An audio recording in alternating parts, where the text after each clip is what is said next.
And that's what's so special about Resi-Station is that OhmConnect has figured out over these years how to make hundreds of thousands and soon millions of individual homes, individual customers act together like a symphony and reduce energy a little bit in each home, but overall a large amount in a very meaningful way that is predictable and dispatchable. When is a power plant something other than a hulking facility with smokestacks? One alternative is the power of thousands of people acting together. That's the idea behind Resi-Station, a proposal for a 550 megawatt virtual power plant that will use smart electronics, solar, and energy storage owned by thousands of California electric customers to deliver as much electric capacity as half of a nuclear power plant. Joining me in late January 2021 to discuss how Resi-Station fulfills a vision of interconnected customers is Cisco DeVries, CEO of OhmConnect. I'm John Farrell, Director of the Energy Democracy Initiative at the Institute for Local Self-Reliance, and this is Local Energy Rules, a bi-weekly podcast sharing powerful stories about local renewable energy. Cisco, thanks so much for joining me on Local Energy Rules. Oh, it's such a pleasure to be here. I'm really excited to be talking with you. Thank you.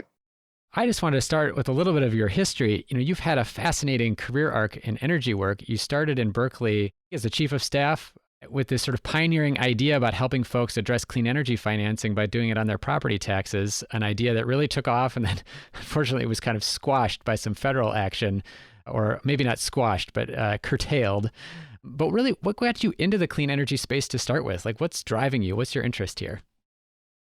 My very first efforts into energy was actually when I was an appointee of President Clinton back at the U.S. Department of Energy. And one of the first things I worked on in that job was an announcement related to new refrigerator standards. And I can't tell you that I was super excited to get that assignment at the time. That did not seem like the kind of rip-roaring, new, cool stuff I wanted as a newly minted appointee. But I think my first true energy efficiency love was the refrigerator. And really just to understand the importance of both what California did initially and then the US did in terms of refrigerator standards, the incredible story of how much better refrigerators are, how much cheaper they are, bigger they are, how much less energy they use, and how many billions and billions of dollars people have saved because of that.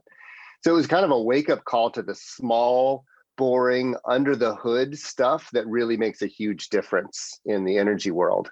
People love talking about science and technology, and it's great, fusion or whatever else might come. But really, the unsung hero here is things like the refrigerator. And so that kind of got me down the energy efficiency and energy road. But you mentioned that I had joined the chief of staff to the mayor of Berkeley, California. And I'll tell you what got me down, really focused on this as my career, was Al Gore. It was The Inconvenient Truth. And, I watched that movie and I just lost it and thought, well, this is a thing that deserves a lot of time and attention from every level of government and every level of business. And I started working on it. How do you start solving problems? How do you start knocking down things that are in the way of fixing these problems? And that led me first to financing. How do you pay for solar and efficiency? And later here to OhmConnect. So I have to say, I love that you brought up the refrigerator. I'll probably try to find that chart that you can find out there on the internet that just shows that incredible fact that you can buy like a refrigerator that's twice as big as one 20 years ago and it uses the same amount or less energy. It is really one of my favorite stories as well in terms of the success about how government can help us live better by requiring things of manufacturers. But let's jump and talk about OhmConnect. So I had heard of OhmConnect before reading about this Resi-Station project, mostly as a company bringing smart technology in to help folks reduce energy use by turning off devices. So think about like a smart device, like a smart thermostat that can, turn down the heat or the air conditioning when I'm not home, back in the days when we left our homes. First of all, share with us a little bit about what OhmConnect does broadly, but then why the interest now in aggregating customers together in this model of sort of a virtual power plant? Thanks. And it's important to note that while many of us are still at home and we're using a lot more energy, things have changed in COVID. And it's really interesting now. We have 150,000 customers in California where we see their real-time energy use. And it is tremendously different than it was a year ago. And it will continue to be, I think, different for a little while still. Look, OhmConnect, you could think of what we do as having two really key components. The first is behavioral. And this was really the bread and butter 7 years ago as the company started off. Always we had the dream that we could control devices and thermostats and everything else, but the technology wasn't quite there yet. And the tools to make that happen in real time consistently wasn't there yet. And so the company really started on having people do it through behavior. How do we get people to make individual choices at key times to save energy when the grid is congested? One of the things that I've really been impressed by is how hard it is to get people to think about energy at all. And then how to get them to do anything about it over and over again is near impossible. So what OhmConnect did to sort of make it fun, pay people so it's lucrative, the economics align, it's a game, putting all the sort of behavioral and economic incentives in place, and you're just continuing to work them over and over again until we had a way that captured people's attention and kept it over time. So that behavioral foundation, which was built from the customer up, I think was really critical, because that gave people some information about what the grid needs and how to engage with it and what parts of their home actually use the most energy. And so that allowed us to then transition over the last couple of years to very heavy device load, getting people to connect their thermostats, but also really focus on simple things like smart plugs that will send you that connect to your refrigerator or your wall air conditioner, or maybe your home entertainment center. So just really simple, easy to install pieces of technology that give us meaningful control at scale. So that combination of behavioral and device, I think is what's made what we're doing now possible and the scale possible. I think that's been really important because I think too often people start from the idea of what does the energy world need, and not from what does a customer need to do this. Don't let me forget to circle back and ask you about policy. I think I have a question kind of queued up about this in terms of how this happens. I want to talk a little bit more about the Resi-Station project and kind of give people a vision of what's going to happen, but then kind of circle back to like, how do we make this happen? Because I'm thinking right now just about work we've done with some utilities here in the Midwest that keep saying, well, we can't do any more demand response. We can't figure out how to save more energy. And they don't do any of this stuff. Like there's no smart plug devices. There is a smart thermostat program, but it's not even connected to the utility. It's just something that you can use. And so clearly it's great to hear you explain how, you had to wait a little bit for the technology to be there, but now it's here, and it'd be great to see utilities use it more. So let's talk about this Resi-Station. I mean, this is an incredible concept. It's basically saying, let's connect. You've got all these individual customers that have these smart devices, their thermostats. Maybe some of your customers have solar. They've got their refrigerators or their air conditioning hook up to this. You're talking about 550 megawatts. As I mentioned in the introduction, that's like half the size of a nuclear power plant. It's enough electricity to power a small city. How can you make a power plant virtual? How are you connecting all these folks? So this is one of the most difficult parts of my job in this industry, is that we are all just trained for very good reason to think of a power plant as a big hulking building, probably with smokestacks, that puts electrons into the grid, that moves kilowatts and megawatts.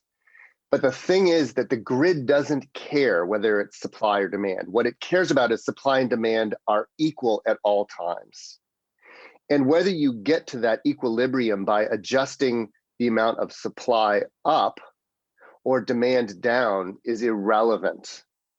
Now, renewables don't adjust on the supply side anywhere near as well as traditional fossil fuels. That's one of the challenges of our zero carbon transition. So here's this great moment where we can use the basic physics of the grid to solve basically the one problem renewables have, which is their intermittency. Now, the good news is John Wellinghoff and folks at FERC now a decade ago, really smartly, before I'd ever thought of these things, said, you know what, we need to make sure that the wholesale markets in the country reflect the fact that supply and demand should be treated equally. So, in other words, a megawatt of production from a power plant should be treated the same in energy markets as a megawatt of reduction, right? It should be treated the same in the market. It should be paid the same. All elements should be the same. And these were rules that came out of the federal government a decade ago. They were challenged all the way to the Supreme Court at the time, but they persevered and they're here. So the real challenge now is not that the markets don't theoretically value supply and demand the same, or that the grid doesn't value supply and demand the same. The real issue here is how can we make this federal rule and the physics of this real? How can we make demand dispatchable, predictable, and reliable? How do we network lots of little savings over many, many customers all at once in such a way that it looks like a power plant is active on the grid rather than being sort of an unpredictable little bit going on across lots of different homes? And that's what's so special about Resi-Station, is that OhmConnect has figured out over these years how to make hundreds of thousands and soon millions of individual homes, individual customers act together like a symphony and reduce energy a little bit in each home, but overall a large amount in a very meaningful way that is predictable and dispatchable. So I can talk to you a little bit more about how that actually plays in, which is that it's not like we're one big power plant. It's even better than that. It's like we're hundreds of little power plants located all across the state. Each one is bidding into the system operator for California, the CAISO, 10,000 times a day. So we are putting together this system that says we are constantly telling the state's grid managers how much energy we have available and at what price and where. And they are constantly telling us exactly what they need and when and where. And so when that happens and we dispatch, they can be sure that we're going to show up with everything from a couple of megawatts in Fresno to 100 megawatts statewide when they need it and when they tell us to get active. And that makes us to them look like a power plant. Literally, we register and operate as if we are power plants with the grid manager. And that is something that has taken a very long time to get right and get to the level that they can trust and that we can deliver consistently. We're going to take a short break. When we come back, I ask about the value to customers of participating, how this project and OhmConnect services can help address racial inequality gaps, and what rules and policies are needed to make this possible across the country. You're listening to a Local Energy Rules interview with Cisco DeVries, CEO of OhmConnect, about the Resi-Station 550 megawatt virtual power plant. Hey, thanks for listening to Local Energy Rules. If you've made it this far, you're obviously a fan, and we could use your help for just 2 minutes. As you've probably noticed, we don't have any corporate sponsors or ads for any of our podcasts. The reason is that our mission at ILSR is to reinvigorate democracy by decentralizing economic power. Instead, we rely on you, our listeners. Your donations not only underwrite this podcast, but also help us produce all of the research and resources that we make available on our website and all of the technical assistance we provide to grassroots organizations. Every year, ILSR's small staff helps hundreds of communities challenge monopoly power directly and rebuild their local economies. So please take a minute and go to ilsr.org and click on the donate button. And if making a donation isn't something you can do, please consider helping us in other ways. You can help other folks find this podcast by telling them about it, or by giving it a review on iTunes, Stitcher, or wherever you get your podcasts.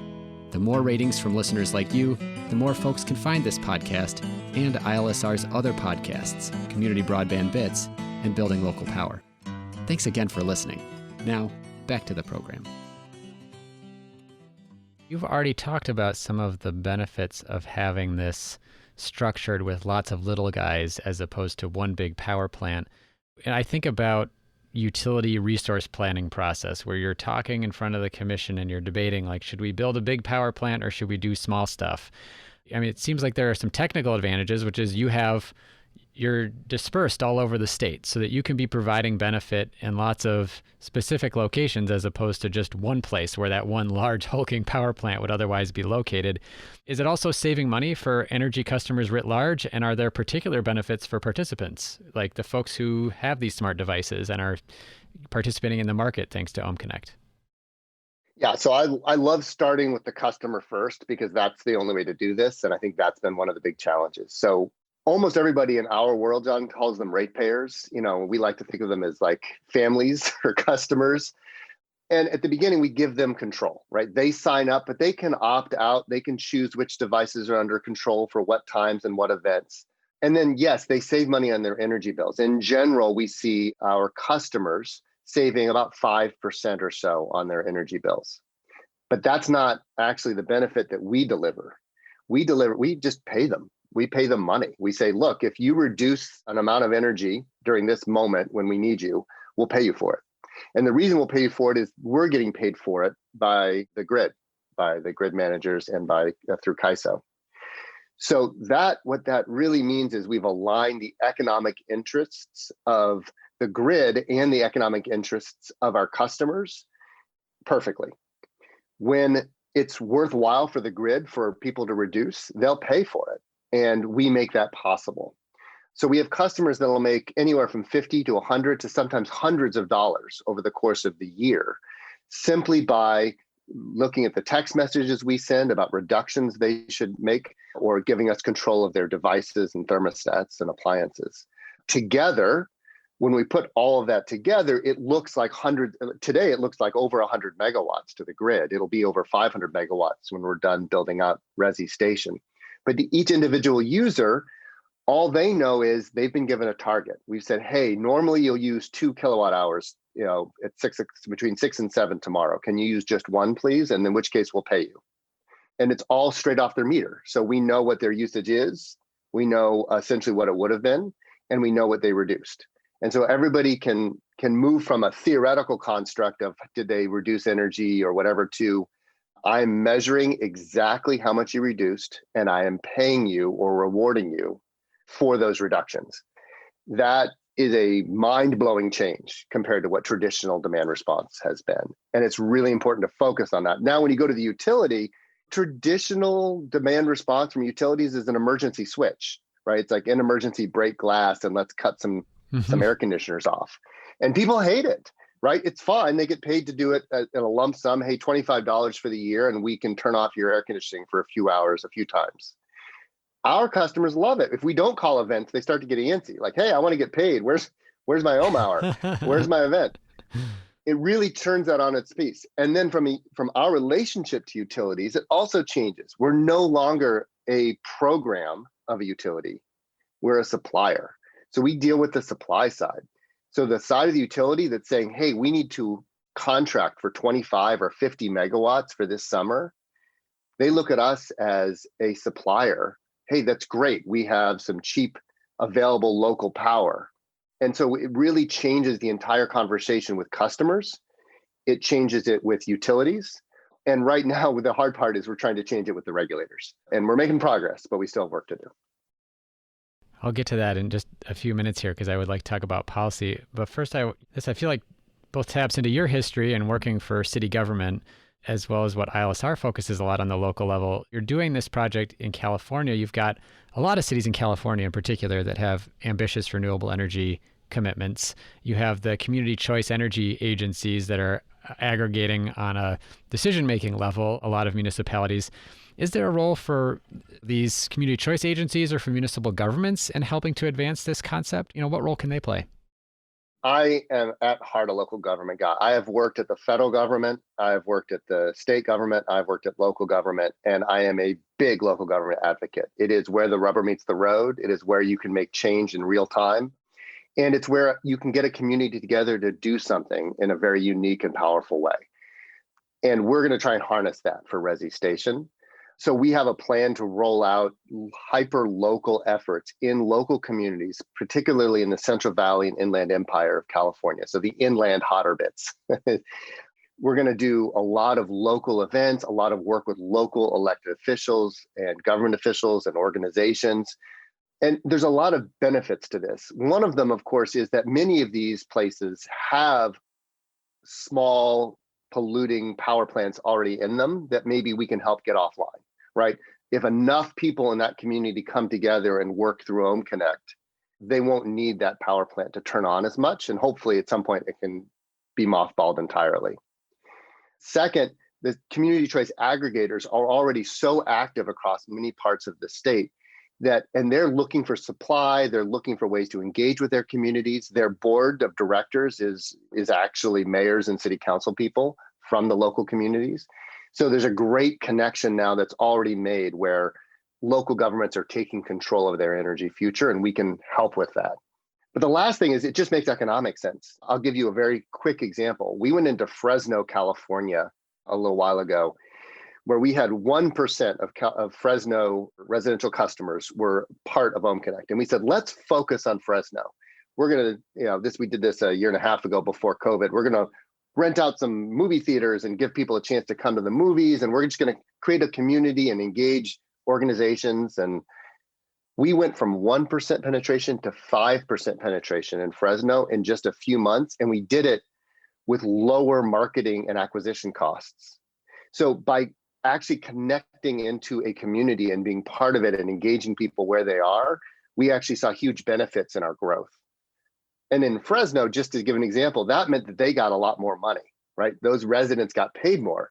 So on one day, August 14th, which is the first big day of our terrible flex alerts and the first day of blackouts in California last summer, we ended up paying $90,000 to our customers in Fresno on that one day alone. So then this is a nice sort of circle, right? Then they're happy. They're telling their friends, hey, you got your power turned off? I actually just got paid to reduce my energy. People are like, oh, and so we saw referrals go through the roof. That virtuous cycle happens at the community level, and we're going to double down on that. That is so great. Speaking of 2020, what a year. I think a lot of people are happy to see that in the rearview mirror. It was also, in addition to some of the crazy stuff that was happening with California around wildfires and public safety power shutoffs, it was nationally a year of reckoning around racial inequality. And we see the impacts of that in the solar and clean energy business as well, that African Americans are far less likely to have solar, even when we account for income differences, et cetera. Are there ways that the Resi-Station project or OhmConnect can help address racial disparities in access to clean energy?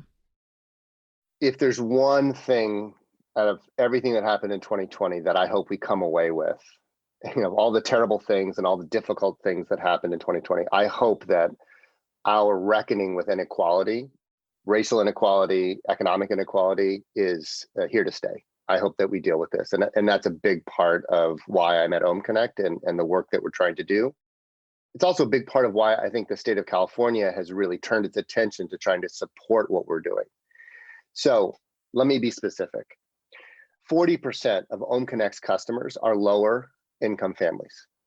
And most of our customers, lower and moderate income, all the way up, are doing this not because of the environmental benefit. They're doing it because it makes economic sense. They're proud of it for environmental reasons, but they're doing it for economic reasons. What I say is they do it for the money, but they tell their friends about it because they're proud they can help the environment. That's a great combo. And for many of our customers, they tell us this is the first time they've actually seen a benefit from this clean energy transition. That's a really powerful thing to hear as well. We also, for many of our customers, lower income, we provide them the first smart device they've ever purchased or ever installed in their home, usually a smart plug, sometimes a thermostat. So what we've really tried to do here is focus where there's a lot of folks who are hurting economically, and without much effort or trouble, they can participate in this clean energy transition and get paid. And that changes their approach to this whole issue. I think it's essential for the politics of this, that we engage these folks, that they see the benefit and that they appreciate and continue to support the transition to clean energy. But it's also just the right thing to do. As we continue to go on, we need to make sure we democratize this transition. And OhmConnect is really trying to provide a way that the economic benefits of clean energy get out to everybody. So I've been sitting on this question for a while as someone who absolutely loves to wonk out on policy. which is how could this kind of project happen outside of California? What are the policies? You referenced a FERC decision almost a decade ago about helping to treat demand and supply equally in markets. But I look at California doing this and I think, oh, this is amazing. What do we need to do elsewhere to make it work? And it sounds like that work is still ongoing in California. You kind of alluded to this earlier. We're still working with regulators, but are there some important like state level or local policies that we need to see change that will make this possible in other places? Yeah. So look, this is a work in progress everywhere. And in many ways, California is actually not the best market for what we do. We're really excited about the potential for our type of flexible demand across the East Coast and Mid-Atlantic, PJM, New York area. So there's lots of great opportunities to take the California Resi-Station model and actually do it better in some of these other communities. As you just mentioned in the question, the good news is that federal regulations already sort of require this. So we're not trying to break brand new ground. The hard part is the measurement and verification and other regulatory environment to allow us to operate as if we were a power plant still needs to be improved almost everywhere, including California. The other thing that we need are smart meters. This only works because we have a source of truth on the actual energy use of the individual customer, and we can get it in a reasonable period of time. So having smart meters and allowing us to have access to that information is a critical threshold item. So smart meters are rolling out in New York. They're already throughout many parts of PJM and New England and other parts of the country. I think we're 60+% now rollout. So we're getting there, but access to that data and an agreement about how we're going to measure and verify it is the critical component for our expansion and for others who might want to do the same kind of thing. So we'll be working on that quite a bit and happy to wonk out at any level of depth on this, but I'll sort of probably leave it there in the interests of simplicity. The other thing to note is we can do this in places in partnership with utilities as well. And we're doing our very first one of those. We partnered with Origin Energy in Australia, launched nationwide about 6 months ago, and it is going great. The key thing there is the utility brought us in to do what we do best as their partner and not to micromanage and change everything. We've spent years figuring out how to engage consumers to do this right. Most utilities are very afraid to give us that rope. But I think we've proven that if given that space to run, we can do an incredible job in partnership as well. And I'm hoping that the experience in Australia with Origin is translatable in the United States and other places where either we can't do the things through the wholesale market because it's still vertically integrated, or it's just simply a better option to go through the utility in that case. I feel like I should make an obligatory plug for Mission Data. I follow them on Twitter, and their constant battle to make sure that customers can work with the company of their choosing with their own utility data in order to see their own benefits. I mean, it seems like that is such a crucial piece. Well, I'll just say back in my previous company, Branford, we did $1.5 billion of financing across the country. PACE financing, unsecured financing, lots of different types, on-bill financing. And what I would tell people is, at the end of the day, for better or for worse, we would have all their financial information, social security number, address, project, everything else. The only thing about that person I would not know is their actual energy use and whether or not the project they just financed was a benefit. And we've got to solve that. We've got to be smart about customer protection of their data, keeping them in control. But at some point, the information coming off that smart meter is incredibly valuable to the customer, and they need to be able to see that. And that's one of the things OhmConnect can deliver is this is worth money. Let's just put it to work. How can folks keep an eye on this project, follow its progress, become a customer of OhmConnect? Well, so the great thing about Resi-Station is when you turn on your lights, you don't know what power plant provided it. And similarly, as a customer of OhmConnect or whatever, you're going to see OhmConnect as your partner, and we're going to make sure that you get the best possible deal. And we provide the best revenue and economic benefits to you. So to sign up, just go to OhmConnect and sign up. It's really simple. It takes you like a few minutes if you're in California. You can sign up outside of California and we'll let you know when we're in that community. So feel free to do it. If you want to follow the progress of Resi-Station, we do have Resi-Station.com, resi-station.com. You can also get there through OhmConnect directly.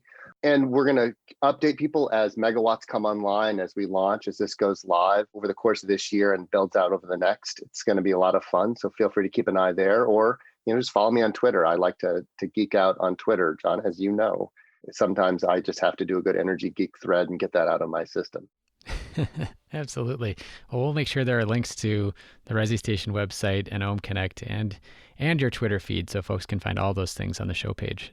Cisco, thanks so much for joining me to talk about this project. It's really exciting to see what you can do.